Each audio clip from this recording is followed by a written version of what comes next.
I wanted to start off by just asking both of you how you became involved in the project. Marta, maybe you should start because we start Yes, chronologically.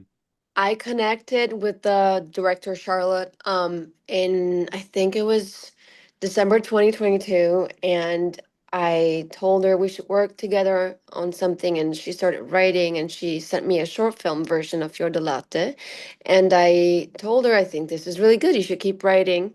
So within 4 months we had a whole feature film. I read it, I loved it, I felt so excited about it. I sent it to our executive producers. They fell in love with it as well. And we went and shoot. We shot it in 2024, so like a year ago, May, June 2024. And here we are in Tribeca 2025. Yeah, I just got an email from my agent with it was just like an offer and to do it, and I looked at the script and kept seeing the character's name on every page, and I was like, oh, Hmm. okay, what the hell is this? And I didn't know Charlotte, but then I realized I knew Charlotte's boyfriend pretty well, and she had worked with this friend of mine, Natalie Maring, who's also known as Wise Blood. And so I said, okay, I think I know this person. Let me just reach out to them right away and check out and talk to her and like get a vibe what this is about. And we had a really nice chat. And she said, I this is actually happening, and I want you to be this. I want you to play this part. And um, the idea of going to New York and shooting a movie for a month in June with a little side step to Florence, and working with Kevin Kline, which was not not it was like a possibility at the beginning of the movie of the process. It wasn't locked in, but it was like, and that's a whole story about how he came on. But yeah, it was just like let's try. Let's get into it. Well, I'm so glad it kind of converged both your journeys to arrive in this movie. Tim, I was really thinking a lot in watching this about bedtime stories actually, and how this film, especially its premise, kind of feels like it could be an installment of that show in a Totally. strange way. How Yeah. do you feel this film fits into your catalog of projects from Check It Out with Steve Brule on Cinema, Beef House, Bedtime Stories, and how is Yeah. it unlike anything you've done before? Well, it's I guess I don't know if this is for Charlotte to say, but I'm sure that I've my work has had some influence on her. And so it's kind of circling back to where she's the filmmakers that grew up watching our stuff are now making stuff, and they have a certain appreciation of my work, and not just my work, but everyone I worked with too. And yeah, so I just related to the insanity of the script, and the I honestly couldn't put my finger on it at first because scripts are very hard to tell. It's like, well, this could be, I always read a script being like, well, this, I don't know, this could be a disaster. This, you know, this could suck. This could be great. It's like, it's all how you execute the script. So, um, yeah, and I just thought this is a really different character that I haven't played before, and I don't really relate to him, you know? Like I don't have any of, it's not like I don't like him in a lot of ways, and that's interesting to me to try to find how to do that. And it's always fun for me to play those kind of people. So I guess that's how it connects. Yeah, no, it's really interesting and to see it come full circle there. Marta, I wanted to ask, the film kind of occupies this weird space, right? Of it kind of starts very bizarre. A guy is in his room alone, huffing huffing his boxers, buying a Mickey Rooney used kimono, and then you got a Hmm. musical sequence right afterward. But then as the movie progresses, it becomes kind of like strangely relatable in a Mm. way. Like I think everyone can maybe resonate with the idea of kind of yearning for some kind of past that we romanticize. Um, was that something that appealed to you in this movie of kind of transitioning kind of slowly but surely from kind of bizarre or overtly bizarre to more wide appealing?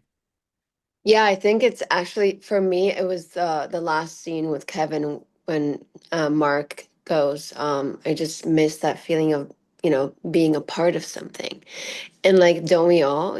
Sometimes I feel like there's moments like no matter where we are in our lives, where like we feel like there's always a memory in the back that comes up, and it's like, oh, I actually recently I feel like there's a lot of moments where I'm like, oh, that was such a good time. Like, there's moments where like they just don't come back the same, and so, um, it was good to see that side of Mark, but I also love the crazy part too because I relate. I see. I liked him. I feel like I was definitely Francesca, and at some point in my life, maybe multiple times, not with Mark, but like with someone that had, like some traits that Mark has, and I was always the one that tried to, keep things together, and I can play that well, I think. So, but I like that, he sort of like opened up in the end. So I got more real. Even with our last scene in Italy, when I, said goodbye to him, like, I got more real. So there's always a, behind the crazy, there's also the real, which I like to see both in Mark and in the movie.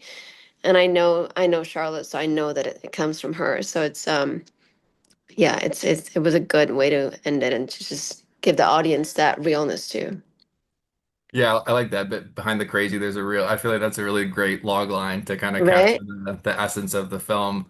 I Yeah. did have kind of like a nerdy, kind of nitty-gritty question. So I couldn't help but thinking during the film, Tim, when you're kind of like huffing that, and Marta, when you're around that perfume, were you guys actually smelling something? Was there like actually a smell? Were you kind of going method in No, that way?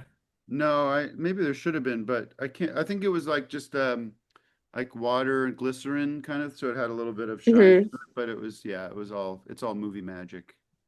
Got it. But I Okay. remember it was the Pandoro, like that. There was a lot of that, and I remember like not that it smells a certain way, but it's like, oh, like that really got to me. Like the Pandora was like Yeah. a funny part of the. Yeah, bread and like oil like all over my body was not the best way to spend the afternoon. Yeah, I can't imagine. Yeah, no, I was just thinking the perfume would make like a kind of a funny tie-in product if that was ever No, I think it ever. exists, right? Or they made a batch of it. They were giving it out at the premiere last Yeah, night. they did. Yeah, yeah, Oh yeah, wow, Really, okay. it's quite nice. yeah. Like I'm not really, I don't know anything about perfume. I didn't do any research for the role, but it's a little vanilla-y. It's like a pleasant smell, kind of neutral. It's not like it's like a man could wear that smell, right, Marta? Yeah, it's not super strong. Yeah. It's pretty, yeah, it's pretty pleasant. I think the perfumery that we shot in Italy made those samples. Mhm. Actually, don't quote me on that. It Oh, I might be don't, wrong, but that I'm not sounds like sure. the tariffs on that alone would be impossible for us. Yeah, maybe not. Yeah, no, that's incredible. I'll have to check that out. Tim, you hinted at working with Kevin Kline, and I find his role to be so fascinating in this film, in Yeah. that kind of like surreal kind of Willy Wonka Yeah. figure almost. But then, as Marta alluded to, he's so critical to that end, really like Yeah. hitting home. I'm wondering if you can speak a little bit to what it was like to kind of work with him. Yeah. Well, I'll tell you, this is a little long and winding road, but he was I was under the impression that he was like a possibility for that part when I signed on for the thing. He's he's kind of he's Charlotte's boyfriend's father. Okay, so he's like, I would say almost her father-in-law, but they're not married. That's the framing we're giving. Very close.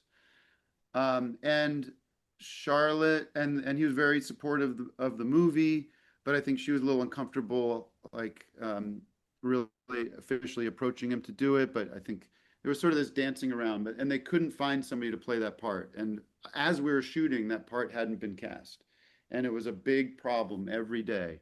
It was pushed at the end of the schedule, and it was like we have to figure out who's going to play the perfume guy.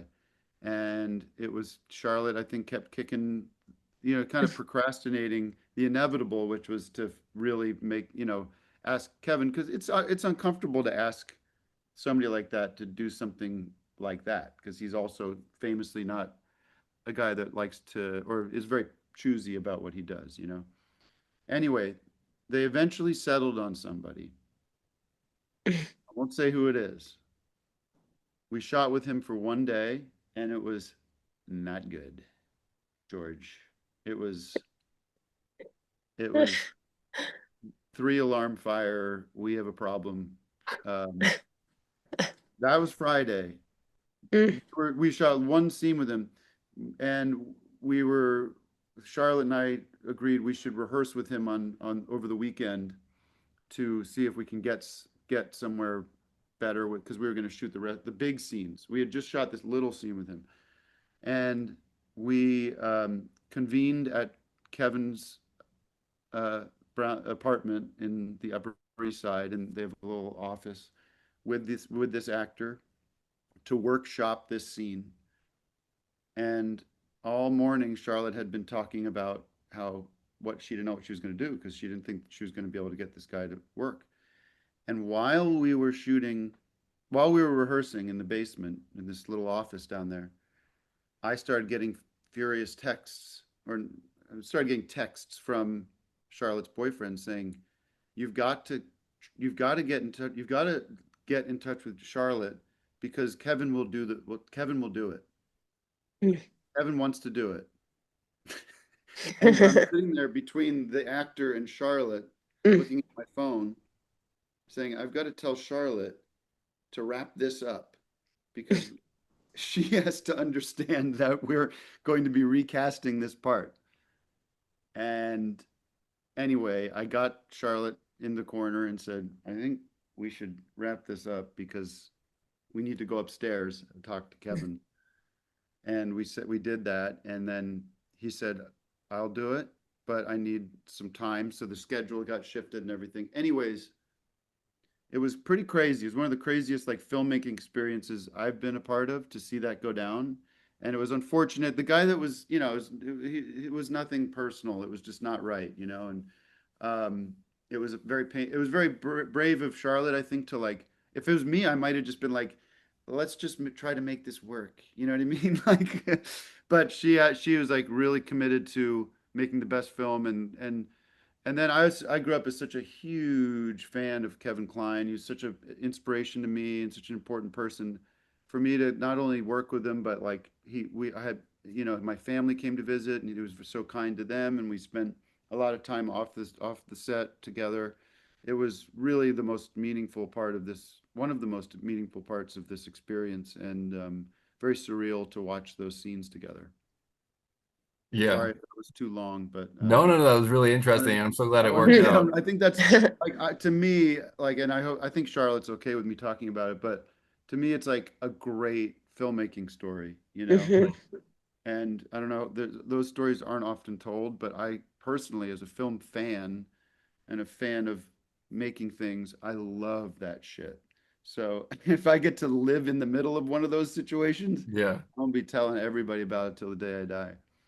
Well, the proof is in the pudding in the end because I Yeah. think he's phenomenal in Yeah. that he Yeah, fits he that role really like so he did perfectly. So he did the perfect, yeah. work. He did the work. I mean, those are not easy songs to learn Hmm. and nail, and it was not easy, but he really showed up. And God, he was such a gem on set. He was so kind to everybody and fun, and self self-effacing, and yeah, really a true highlight. True one of the greats. Well, that's a great behind the scenes story, Tim. No, I'm mindful of time, so I just wanted to say thank you so much, both of you, for taking the time to Thank talk to me. Like you. I said, I really enjoyed the film, and Tim, I just wanted to say, having been a fan of yours for so long for all your projects, I think it was great to see you in this kind of different role, this kind of nuanced performance. So, Thank you. but both of you though, th th thank you so much for your time. I really Thank appreciate it. you.